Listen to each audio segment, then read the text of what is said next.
Hello. Welcome to today's lecture. Can you hear my voice? Okay, thanks. Please turn on your cam whenever possible. Okay, so today we are going to finish the loss functions and optimization. We actually have just a few slides in the lecture 3. And today we are going to start learning about the neural networks and deep learning. So before we start, actually in every lecture from now on, I'm going to review the materials we have covered so far. So today we actually have 2 lectures already accumulated. So let's start with nearest neighbor classifiers. So please be ready to answer my questions. 권준범, are you here?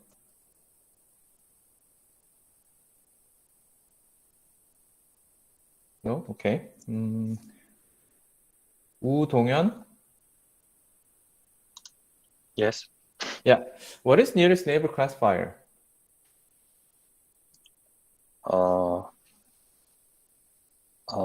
It's a classifier that determines the label of the data by comparing with the nearest other samples. Yes.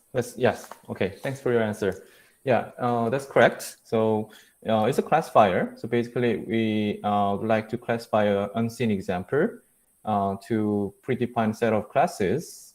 And this particular classifier works like finding the most similar items in the training data and determine the labels by majority vote for classification. Or if we would like to regression, then we usually take the average of that to have the output.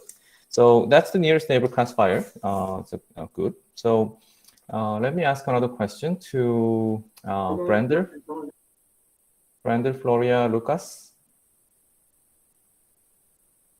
So yeah. Okay. So we learned that we discussed about the training and inference complexity for the nearest neighbor classifiers. What was that?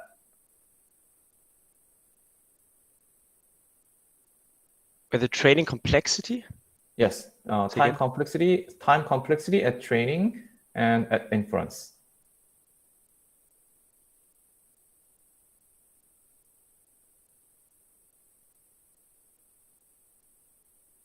I sadly don't remember that one. Again, okay, sorry. it's okay. Oh, by the way, what's your name? It's Lucas or Brander? No, Brander is the last name, and Florian okay. is actually my first. Okay, that's what I guess too. Just... But yeah, in this list of students, it says like it's Brander, Florian, Lucas. So okay, so the last name is the first name. Okay. Okay, then let me ask to Changgyo, Kim Changgyo. Yes, Professor. Yes. What was the time complexity of nearest neighbor classifier at training and at inference? I guess it was N. Okay.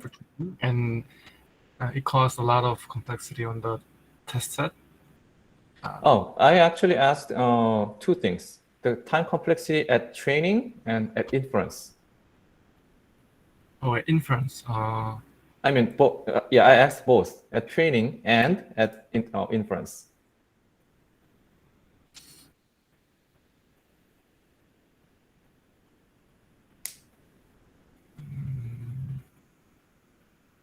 I'm not sure what was the complexity of the inference. Right okay. Now. But what about for training? For N? What is N? The tool.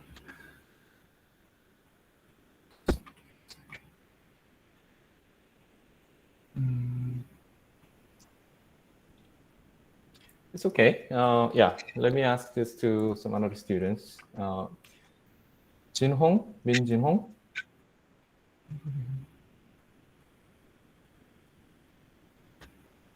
Yeah, can you answer this question?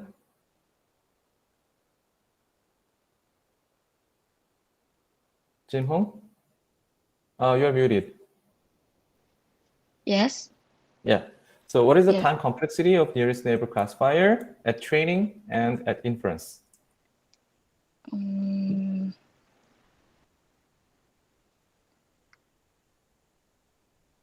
As I remember,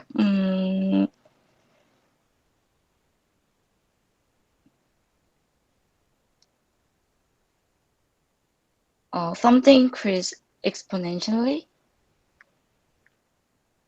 Okay. Sorry. Yeah. Exponential to what?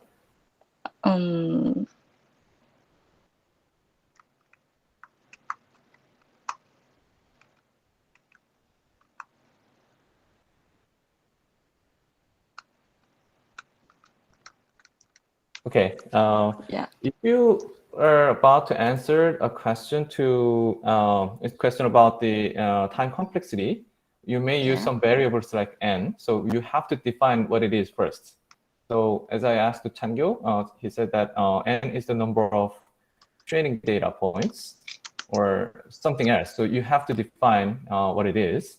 So given that n is the number of data points, what is the time complexity of the nearest neighbor at training and at inference? Anyone who can answer? Jinho, thanks for your answer. Anyone else? Steve? I think for the training complexity, it's there is no training, so the complexity is the order of 1. Okay. And for the testing, the complexity is the order of n, where n is the number of elements in the dataset, because we need to compare all the distance to find the shortest. Mm-hmm. Yeah, it's 99% perfect answer. So the 1% missing was the elements of the data set. You have to specify that that's a training data set, not the evaluation data set. But except for that, Okay. that's the perfect answer. So yes, one more question. Is it good or bad? It's pretty bad because we'd rather have long training and short testing. Yes, that's right. So we usually have to train just once before we launch the model to the actual service. So training complexity, usually we are less sensitive. So it's okay to take linear time to the number of data points, which is actually good. But in inference, we actually do the inference all the time. When a user uses the system, that's the query. So we have to compute that all the time. So if that takes order of n, or even if it's log n, still it's dependent on the number of training data points, which can be billions of examples. So we discussed that that's a bad thing. So okay, please review the material before we come to the class, because I'm going to ask these kinds of questions all the time, every time. Yeah. Next one. We just talked about the nearest neighbor classifier, but we have k nearest neighbors. So let me ask a question about k nearest neighbor to Kim Jayu. Yes, Professor. Yes. What issues we have when we set the k to two small numbers, like 1?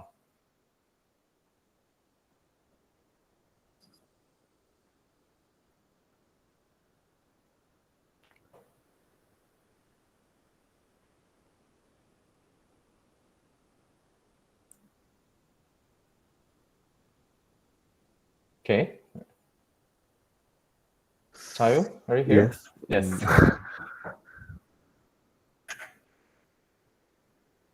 What issues do we have with too small k? We have showed some picture with some island. Okay, let me ask to another students. 고위천?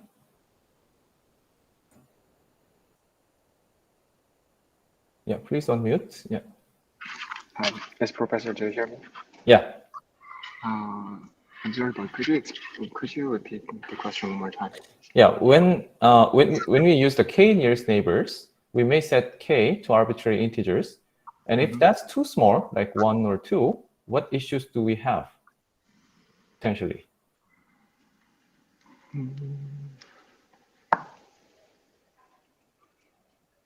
because we are supposed to group or label the point to the nearest, dots. So if it is too small, then I think the labeling can be somewhat strange. Labeling. Can you say the last word again? The labeling and process can be strange. What do you mean by strange? Because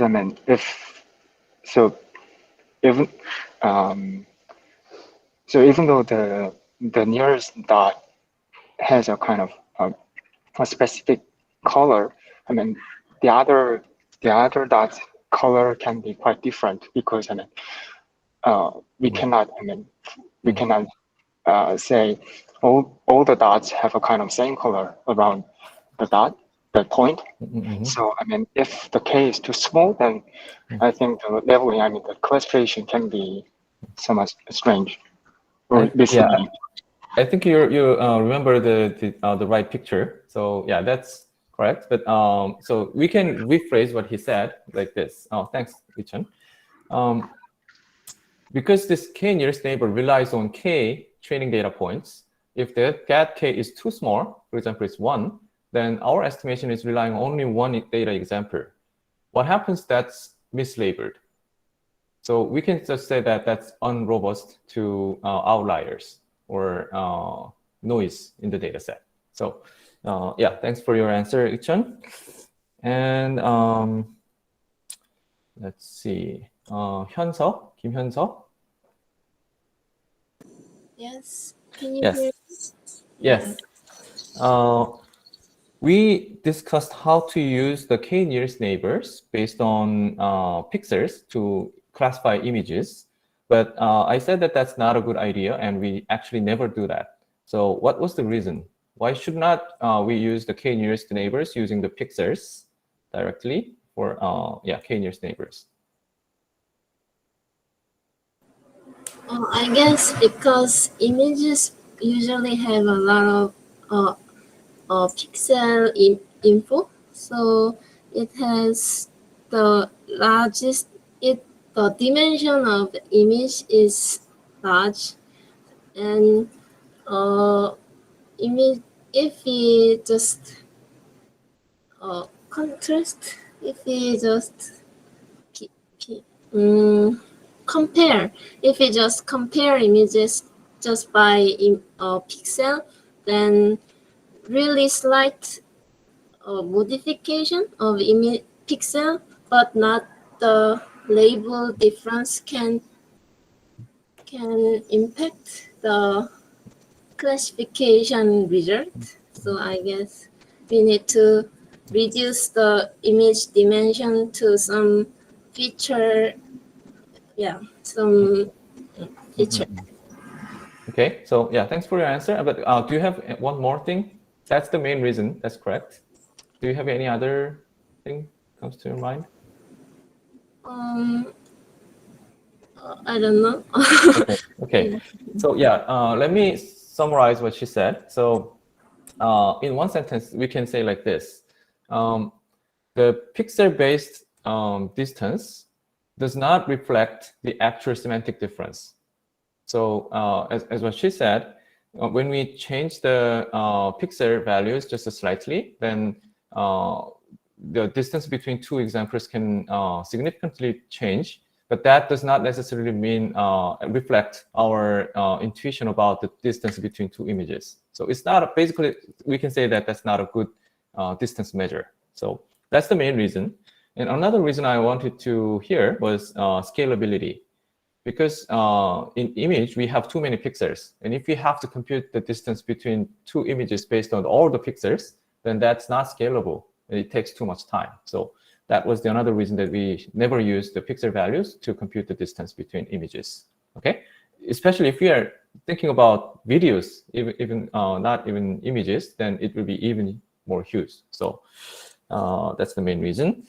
And course of dimensionality, what was that? Let me ask this to 호준, 송호준. Yes. Yeah, what was the course of dimensionality? Curse of dimensionality means that when the dimension of the data increases, the computing time increases exponentially. So it gets really hard to compute when you're handling high dimensional data. Yeah. Thanks for your answer. Yeah, we need exponentially more number of data points when we have high dimensional data set. And in reality, actually, a lot of data set is actually in high dimensional. So using the k-nearest neighbors, especially, we suffer from the sparsity of the data set. And that's actually one of the reasons that we have not a good distance function between two images. So yeah, thanks for your answer. Let's move on to linear classifiers. So far, the questions about our first lecture, or lecture 2. And we learned about the linear classifiers at the end of the lecture 2. So June? Yes. Yes. So we talked about a linear classifier called F, which is W times X. W was the weight matrix, and X was the data points. And here, the W was the parameters that we are going to learn from the data set, right? So what's the size of this W? Oh, sorry. So how many data points were there? X? So how many data points? You can define it. Okay. So we have so let me repeat the question. We have a model, which is F, and F is WX, W times X. Do you remember that? yes. Yeah, and what's the shape or size of this matrix W here?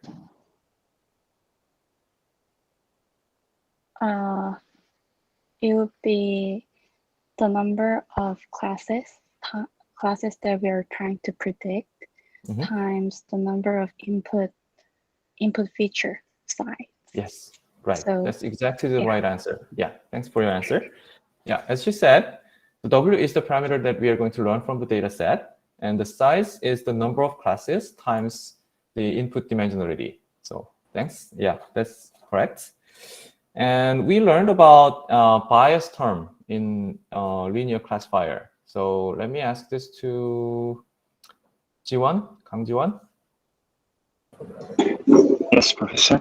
Yeah. Why do we have the bias term? What's the role of that?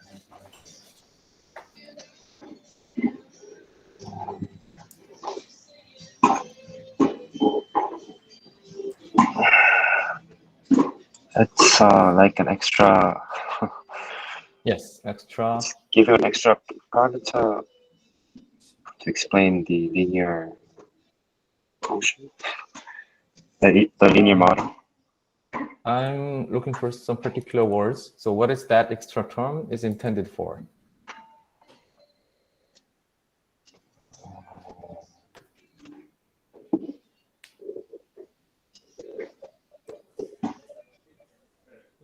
Okay. Sorry. Hee-hwan? Wang Hee-hwan? It's okay.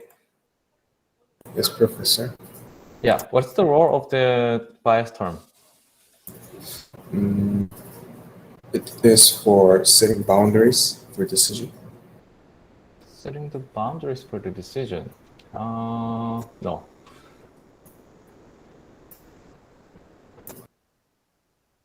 Okay. One more. Yeah, Junbom, you're here now. So. Yes. Yeah. I think the reason why we use bias is to explain the portion where it is not explained by data sets. That's true. Yes. So yeah, to rephrase, we would like to learn some pattern that is independent of the data, actual data. So yeah, that's correct.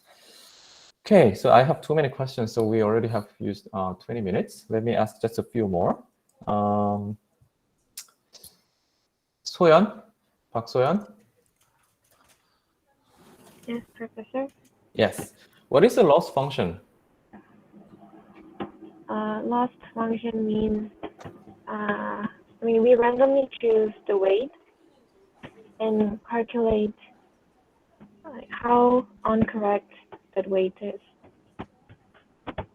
Okay, so yeah, loss function, the definition of loss function that I wrote in the slides was it quantifies how good or bad that our current machine learning model is. So not necessarily just the weight. Actually, the weight is our model, so that's actually the correct answer. So our current machine learning model may be good or may be bad, but we would like to quantify it. So loss function actually does that role. So yeah, thanks for your answer. And we learned cross entropy as one of the most important example of the loss functions. So anyone who can explain how cross entropy works?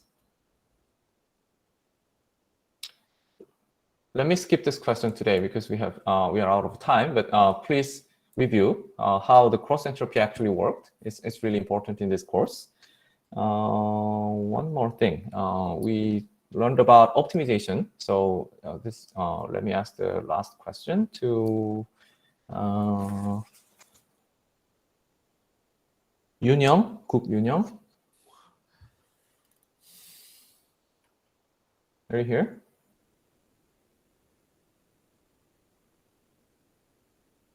Okay. Ho-in, Jung Ho-in. Yes, Professor. Yeah. What is gradient descent? Gradient descent is a method to find the minimized value of the loss function, I think. How?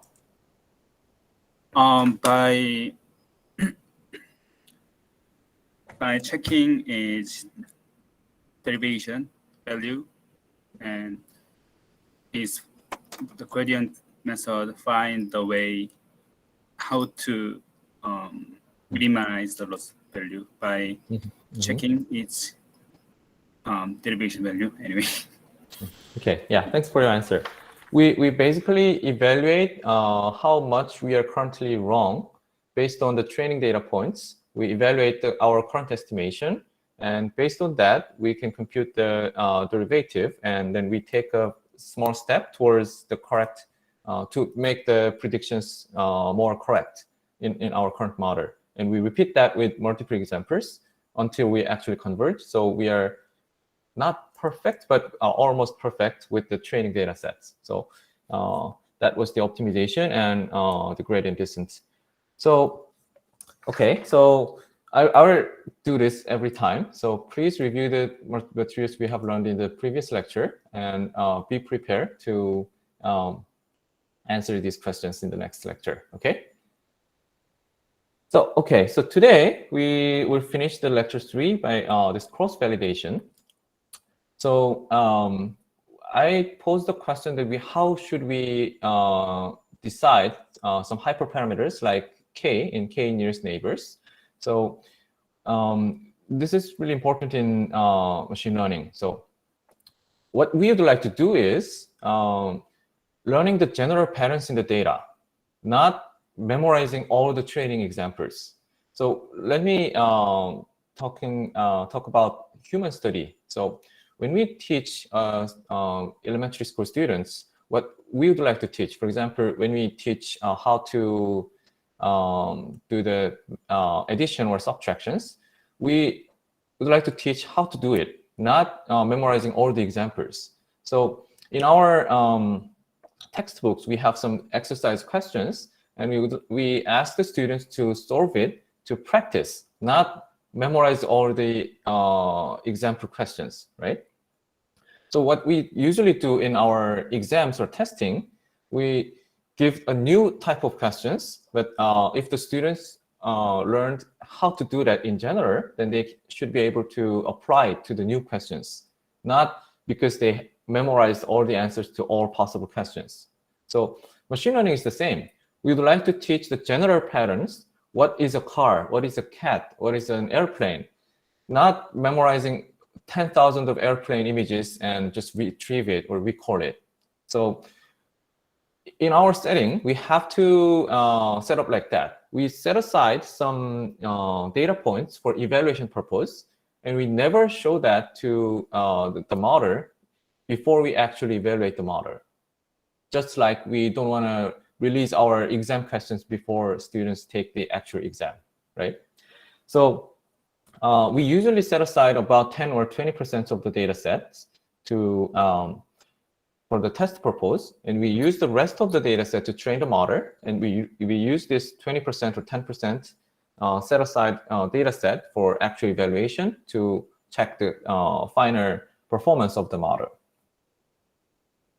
So sometimes it's just randomly split, or we may use some timestamps or some other domain-specific purposes to split this test set. For example, for recommendation systems, it is common to set aside the very last month or the last year of the data set, because it doesn't make sense to use the future data to recommend a movie to a user from the past.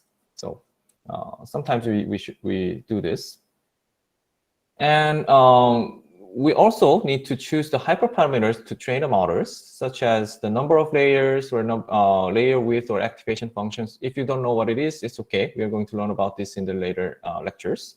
Or learning rates or decay scheduler, optimizer, everything. All of these kind of hyperparameters we have to decide. But sometimes we can do that from intuition. For example, if we know that this data set has exactly 3 types of data points, and we would like to build some classifier, then that may be a hint to decide some of these hyperparameters. But that's not always possible. For example, how much learning rate is appropriate for this data set? We have no idea, right? And it also depends on what model you are going to use. So for that, we use the data-driven approach, similar to train and test cases. So we set aside some portion of the data set to determine these hyperparameters. But because we should not use the test data for any purpose, we should actually set aside another set, which is called validation set. So let me show some pictures here. So this is what we usually do in machine learning. So we set aside actually 2 different set of validation and eval set out of the training. So we use only the 70% of the entire data set for actual training, and use we evaluate the performance of this model trained on this 70% data points using the validation set. And we repeat this multiple times with different hyperparameters to choose one of them. And based on the validation data set, we choose the best one. What happens if we do this training on 70% and evaluation on 70%? What would happen? We will learn about overfitting in more details in the later lectures. But in that case, actually the model not just fits the general patterns, but also the noise in the data set, which we call overfit. So we should set aside the validation set to evaluate the performance of the trained models. And based on this performance, we choose the best one. So once we have chosen the hyperparameters in step 3, we may use the validation set and training set, both of them, to train the model again, because we can take advantage of the additional data points here. So this is our final model. And until that point, we should not touch this eval set, because these are only used for exam evaluation. So at the end, we use this evaluation data points to actually evaluate the performance of the final model, and we report this number to the paper and so on. So this is the general cross-validation strategy we always use in machine learning. And sometimes we do k-fold cross-validation, which is someone may say that evaluation on this 10% evaluation set can be noisy, because these are just a small portion of data set, and we may be lucky or unlucky to have some particular examples in the eval set that is particularly hard or particularly easier. So in this way, we divide the entire data set into k-folds. Here, k is 5. And for each time, we use only one of them as the evaluation set, and the other 4 as the training set and validation set. We have to split again within the training portion. But for simplicity, I just omitted that here. And we repeat that 5 times using different portion or different fold for the evaluation purpose. So in the end, we will have 5 evaluation scores, and we take the average to report the performance of the entire model. Here, it's much more fair, right? So this is an example of k-fold cross-validation on k-nearest neighbor classifier we have learned previously. Using the 5-fold cross-validation, for each size of k, we train 5 times with 5 different parts of the training data. Actually, we set aside 5 different parts of the training data as the evaluation purpose, and we use the rest of them to train the model and evaluate it using the evaluation set. Then we have 5 this kind of different evaluation accuracy here. So it takes the average of that to have the final score. So in this way, we can find that k around like 15 or 10 or 15 is actually performing the best. This is the fair comparison and evaluation of the machine learning models. So to sum up, it is really important not to train on some data set and use that data set again for evaluation, because that is same as we release the exam questions to students, and they actually take the exam using the questions they already know, which is not a good way of evaluation of students in human study, right? So you should set aside some questions for the evaluation purpose, and you should never touch that training, the test for data set for your training your model. Okay? So this is the end of lecture 3, and let me stop the recording for now and restart with lecture 4.